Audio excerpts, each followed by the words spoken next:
today in Rich in Relationship. We're going to talk about balancing resilience and entitlement. As parents, whether we're working with our kids or each other or not, we tend to swing between two extremes. There's a happy medium here. As parents, we need to find ways to allow our children to take small risks. All of our children and us as adults need to make mistakes so that we can learn and grow and move on and find our true passion, find what really rings our bell.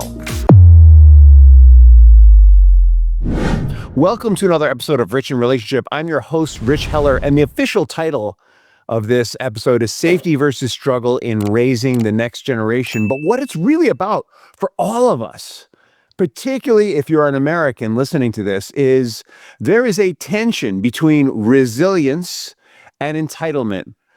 And prosperous families, and I'm not talking about just financially prosperous, because I say this again and again, in this country, you can live off of the food from a garbage can better than a lot of people are living buying food in their country. Like, you just need to get how much we have here in the United States of America.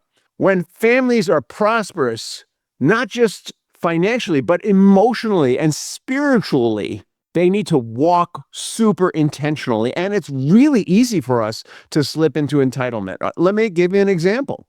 All right. Those of you who are on video probably noticed that the format's changed a little. That's because I am not where I usually record this podcast. My mom has had an accident. She's 90 years old. She's in the hospital.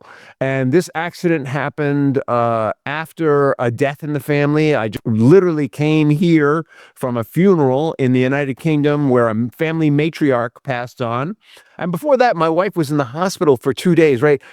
Now, I have experienced through this, oh my God, why is this happening to me? As if I was the one who died, as if I was the one who's in the hospital, as if I was the one who broke their hip, right? That's the entitled side. But at the same time, because I have spiritual practices, because I have connection with a higher power, because I have a God in my life and people that I rely on, I have allowed myself to have those feelings and leaned into resilience, right?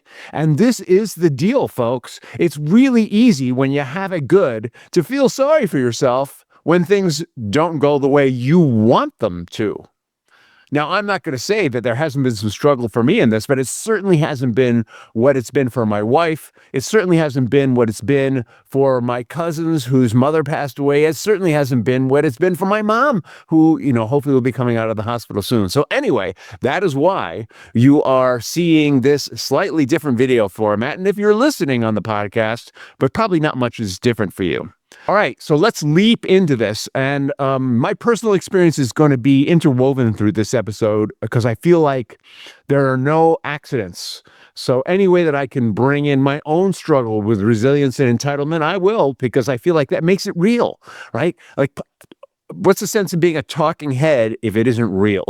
All right, so beyond my rants and raves, a listener asks, we've had incredibly hard time to build what we have. I want our kids to feel secure, but I don't want to raise entitled adults who expect everything handed to them. How do we give them safety without making them soft, right? And I so get this because I was an entitled child, right? I grew up with wealthy parents who provided everything I could want or need until they couldn't.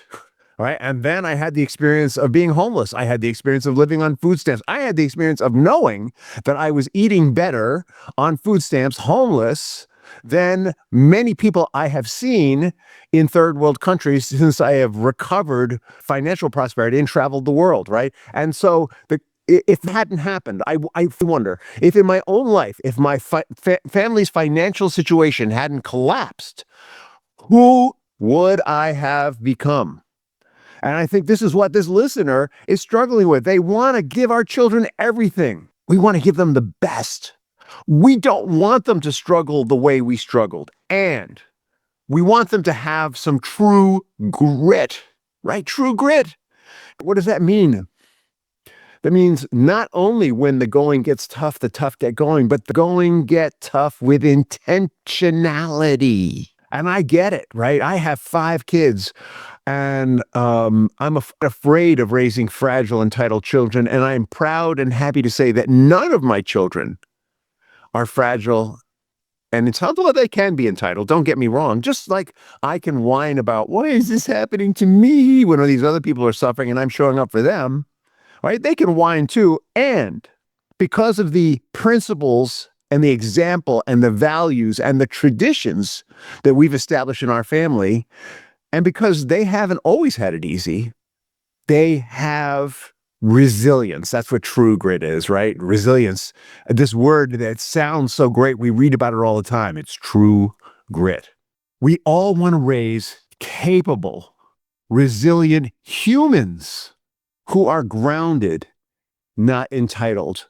We all want to raise caring human beings who not only get going when the going gets tough, but do it in a way that is intentional, that they don't just show up stone-faced and stunned, but they show up caring with a giant heart.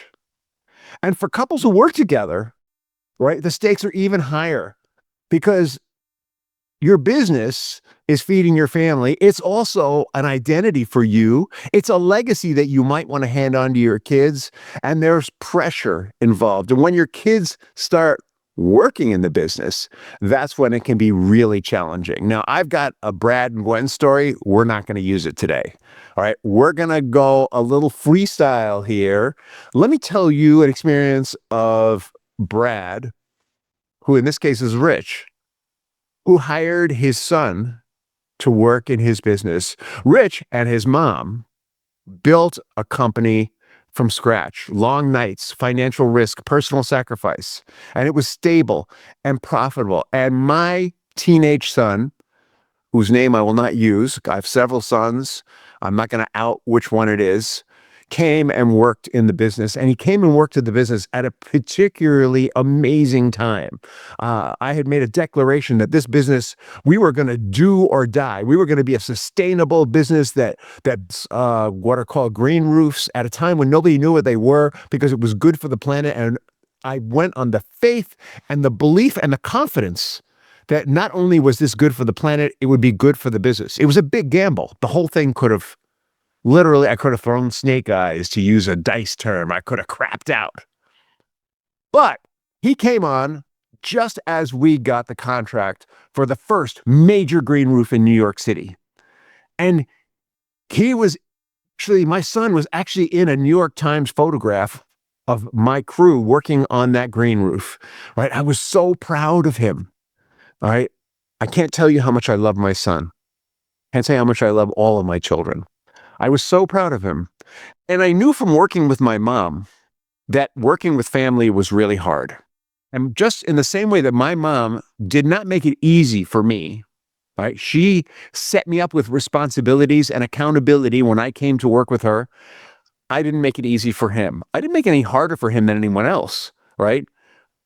But I didn't want him to feel like because he was the boss's son, he could do whatever he wanted. And I put another man in charge of him. And I told my son, this man will decide whether you stay or go. And this man worked with my son, and he gave him a verbal warning, and he gave him a written warning, and he gave him a second written warning. And then he came to me and said, Rich, I can't work with your son. He just this isn't a fit for him. He doesn't really like the work. And it was heartbreaking for me, right? It was heartbreaking for me. I wanted him to take this business someday. I mean, at that point, I was much younger than I am now to still run that business today, I'm just going to say. But I wanted creating a family legacy in this business. And I said to him, hey, if he's not a fit, it's not only bad for the company, it's bad for him. And it broke my heart because I believed that struggle builds character, because I believed that when that free rides are not good for anyone, I gave this guy the green light to fire my son. Now, typically, in a Brad and Gwen story, I talk about the work that Rich in Relationship did with Brad and Gwen to take them through this. But instead, I'm going to share with you the lessons that I learned from this. All right. My son went on. This guy had dropped out from high school because he didn't want to fulfill his gym requirement, right? Let me give you an idea of who he is. A really smart guy. But my son went on and got a degree in psychology and then went on to go to a very prestigious university and work on getting a PhD, right? And so, right, the punchline is we made the right decision for him, not just for the company, but for him. It broke my heart, but we made the right decision for him. And he was hurt. He was fired. Right. He couldn't understand. For him, like rejection. Right. And so what I'm here to tell you is in a family business, there are a lot of other emotions and threads that happen in these situations. Right. Not only was he an employee, but he was the son of the boss. And not only was he my son, but he was struggling with being my son at that time because I was divorced and remarried. And he didn't feel like he fit in the family really. But when we separated out, when I separated out, because he and I didn't do this, my wife and I separated out as partners because she wasn't working with me in the business at the time. We separated out what was important in our family system: love, belonging, identity. And we separated out the business system: performance, accountability, and metrics. Part of what I said to my son was, hey, you're not a good fit for this business. And I'm sorry that you had to be fired. And I love you. And you're still a member of our family. And you know what? If anyone knows my sons, tell them both. I love them and they are a member of our family. And if anyone knows our sons and you hear me right now, tell them they're always welcome in our family. Just because they couldn't work in our business, I only had one of them who actually worked in the business, we always want them to be part of the family. And this son went on to thrive because this experience we were able to separate out the family system from the business system, separate out the family feelings from the business feelings, and address the family feelings separately. And I want you to know that I'm sure that the hurt of that is still with my son in some ways. And we're doing family therapy, and he's invited to participate along with all the kids. And so, just because you do handle it the right way doesn't mean that it comes out perfectly. Just because you separate these things and get it clear in your own head and talk with them about these things doesn't mean that it works out perfectly. Now, when we do this work at Rich in Relationship with families who are working together, we help them to establish clear standards for working in the business, performance expectations that are separate from parental love, or if you happen to be a couple and who don't have children, separate from your marital expectations. It's super important when you work together as business partners and you're working in the business of family that you understand that the family has separate goals and separate needs from the business. And sometimes they overlap and work well, and sometimes they don't.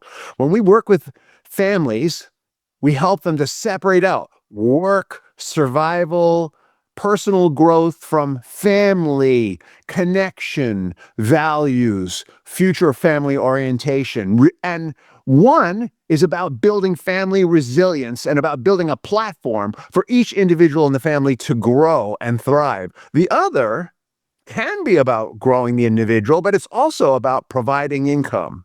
It should be about growing the individual. Honestly, if you are working today in a business and you don't feel like you're growing personally, it's time to change jobs. Not right away, but maybe soon. When we work with families, the Brad and Gwens of the world who have experiences like I had, and I wish that there had been a Rich in Relationship when I made that decision to help my son with this. It's important to have explicit conversations about money, explicit conversations about privilege, right? When my son was fired, he did not have another job. When I stepped out of my boss hat into my dad hat, I provided him with whatever support he needed for his next steps, right? So it's really important that we understand that just because there are hurt feelings in one sphere doesn't mean we don't show up in the other, whatever that is.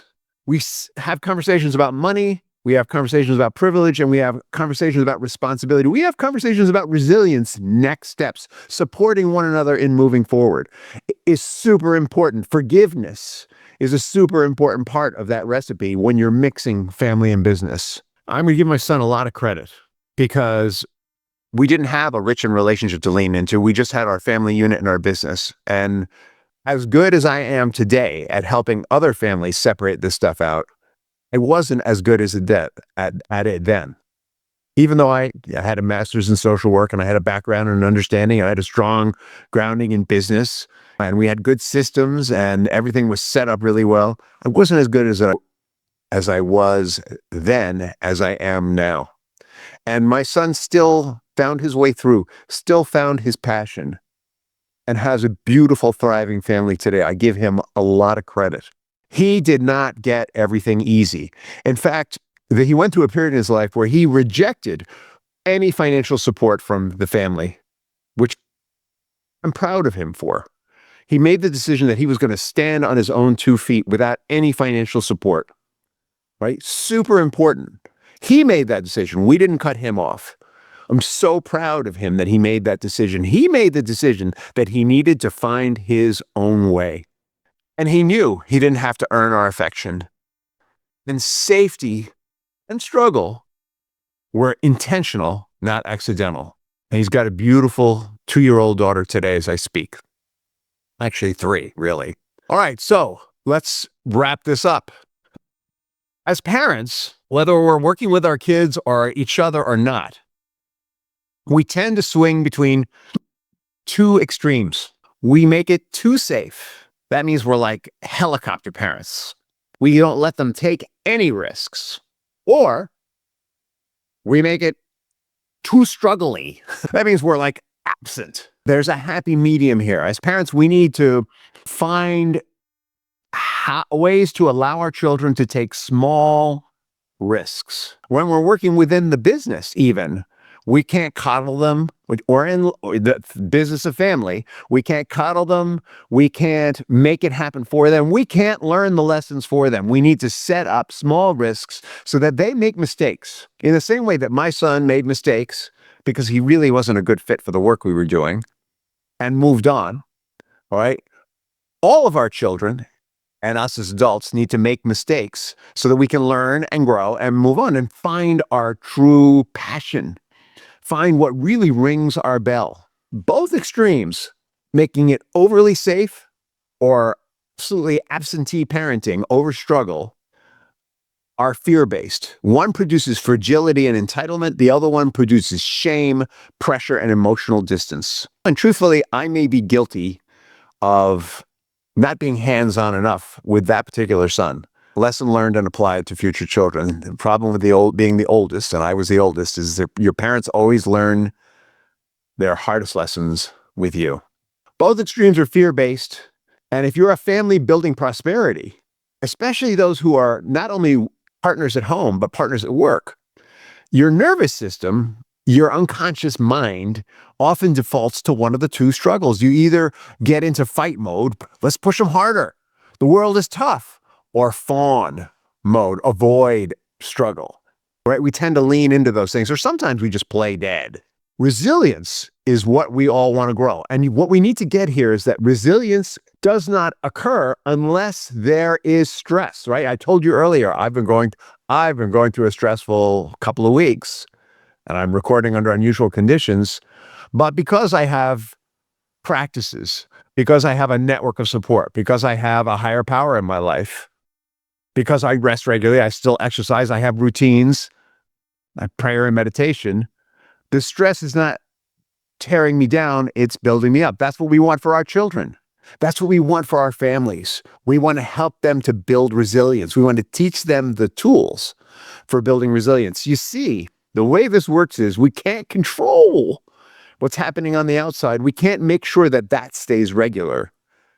The current political environment has proven that things cannot be regular in order for change to happen, whether you like it or not. It's proven that. But what we can do is make sure that our self-care, our personal practices, our marital practices, our family practices, our business practices are structured and regular and reliable so that as things change on the outside, we meet them with resilience and not freak out. Resilience grows when belonging in your family is unconditional. No one gets thrown out of the family, or at least not yet, to my knowledge. I'm wondering, are there any conditions that somebody would be thrown out of the family? I think if one of my children were in the throes of some form of mental illness, like drug addiction or alcoholism, for example, and had not found their bottom, and we were, by allowing them to be part of the family, enabling them in destroying themselves, under those conditions, they would belong but not belong. We would no longer enable them. We would love them. And the manifestation of that belonging and love would be some distance until you figure it out, probably. That's not the same as not belonging, right? But I want to be clear. When we say belonging is unconditional in a family, it's about how we manifesting our love and our concern for this person in the way that best supports them. Resilience grows when expectations are clear. If the expectation is, I'm going to support you in being the best person you can be, and you are not being the best person you can be working under my business roof, but you're still supported in being the best person you can be working, living, growing under my family roof, as long as those expectations are clear, we can have those kinds of struggles that are contained, not chaotic. Failure becomes instructive. Failure, it's not a failure if we're learning, it's a mistake. All right. In fact, I think failure only happens when we stop learning. So let's throw failure out, because we on Rich in Relationship are always learning. We make mistakes so that we can do retakes. And when we do a new take, we get it right. Our identity is not defined by our mistakes. How we apply who we are is redefined by our mistakes. The mistake is the result of a misapplication of will, a misapplication of intention, a misapplication of understanding, a misapplication of concern. The retake is defined by what we learn from the mistake. We apply our will differently. Our understanding has changed as a result of the mistake. Are you feeling what I'm laying down here? Prosperous families don't eliminate struggle. In fact, if you want to grow in prosperity, emotional prosperity, spiritual prosperity, and the benefits of that in the world, which often are financial prosperity, if you want to grow in this way, you almost have to leap into the struggle, because the disconnect between, let's just talk about who we are versus who we want to be. The disconnect between who we are and who we want to be is where the struggle comes from. I want to be an honest person, and yet sometimes I still slip into dishonesty because I'm afraid to show people my dirty underwear, and then I have to correct it. Mistake, retake, learning, growth, resilience. All right, so just to wrap this up, because I've gone on a while, and please forgive me, I hope there's value in this for you, because that's why I do this. Number one, what worked for my family and my business was a clear system separation. Family love, non-negotiable. Business expectations, explicit and documented. No emotional spillover. Well, or a better way to put it would be, when emotional spillover inevitably happens, it's managed contextually in those two separate systems. Designed development. There was a plan for the development of my son as a worker. He did not live up to it. There were real consequences, and inside the boundaries. Had he developed within that, he might have moved into a leadership position in that business, but he was not suited for it. But if you have a partner who you're working with, it's important that you have real responsibility, clear roles, and accountability in the same way.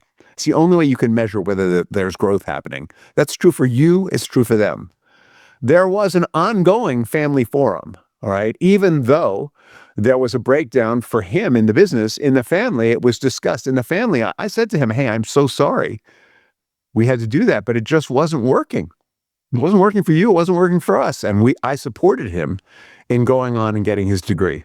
Ideally, what would happen is there's an ongoing, in the same way that there's an ongoing business forum, there's an ongoing family forum. In the same way that businesses have regular meetings, regular quarterly reviews, monthly reviews, the family also has quarterly family conversations about family values, stewardship, responsibility, and what it means to be entitled versus to sometimes struggle is good, to struggle and grow. Raising the next generation, it's not about choosing safety or struggle. It's about both, making it safe enough so that when they take risks and make mistakes, there's enough safety for them to retake it, to do it over until they get it so that it works for them.